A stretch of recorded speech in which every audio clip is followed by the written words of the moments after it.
So hey guys, good morning তোমাদের সকলকে। তো আজকে সকালবেলায় আমি কিছু অ্যাডেনিয়াম রিপোর্ট করছিলাম, ভাবলাম তোমাদের সাথেও শেয়ার করি। তো এখানে আছে ভার্মি কম্পোস্ট, তার সাথে মেশালাম আমি 1 পট বালি। এরপরে আমি সিন্ডারগুলো মেশাবো, মিশিয়ে একটা তোমার সয়েল আমি রেডি করবো অ্যাডেনিয়ামের জন্য। তো ভাবলাম এই জিনিসগুলো তোমাদের সাথে শেয়ার করি, যেহেতু রিপোর্ট করছি যখন একটু ভিডিও করেই নিই।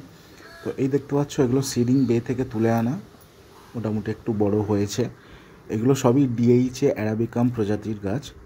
তো এগুলোকে আমি ছোট পটে বসাবো এখন আপাতত, জাস্ট একটু গ্রো হওয়ার জন্য। এই গ্রো হওয়ার পর এই রুটগুলো দেখতে পাচ্ছ অনেক বড় বড় হয়ে আছে, দেখতে হবে, দেখো, দেখতে পাচ্ছ বড় বড় হয়ে আছে। এগুলোকে আমি এখন প্রুন করব না, এগুলোকে আগে রিপোর্ট করব। মোটামুটি 6 মাস বা 8 মাস মতন থাকুক।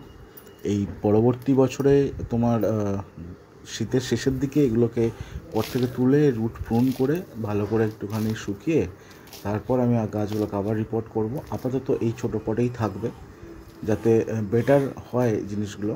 তো যেহেতু এগুলো অ্যারাবিকাম, এর রুট খুবই মোটা হবে। তো আশা করছি ভালোই আমি ফল পাবো। দেখতে পাচ্ছ রুটগুলো বেশ ভালোই মোটা মোটা হয়ে আছে। মোটামুটি এই এই বয়সের গাছগুলোর তুলনায় রুটগুলো একটু ভালোই মানে গ্রোথ নিয়েছে।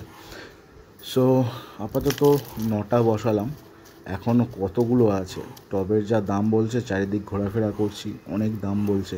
অতগুলো টব একসাথে কেনা গেলে খুব চাপ হয়ে যাবে। মোটামুটি একটা টব যদি আমি 10 টাকা করেও পাই, তাহলে 8 ইঞ্চি যে টবগুলো আছে 10-15 টাকা, তাও 100টা কিনতে আমার 1500 টাকার কাছাকাছি খরচা হয়ে যাবে। তো এখানে যা দাম বলছে 30 টাকা, 35 টাকা, অনেক দাম পড়ছে, বুঝতে পারছো। তো সেই জন্য আমি একটুখানি কম দামের জায়গা খুঁজছি, পেলেই করে ফেলবো। তো আপাতত এই যে লাস্ট গাছ বসাবার পরে গুঁড়োগুলো কিছু পড়েছিল, ওগুলোকে তুলে তুলে দিচ্ছিলাম।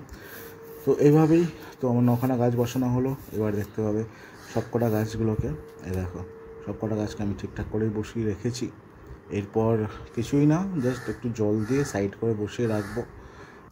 আশা করি তোমাদের এই ভিডিওটা একটু হলেও ভালো লাগবে, যারা অ্যাডেনিয়াম ভালোবাসো।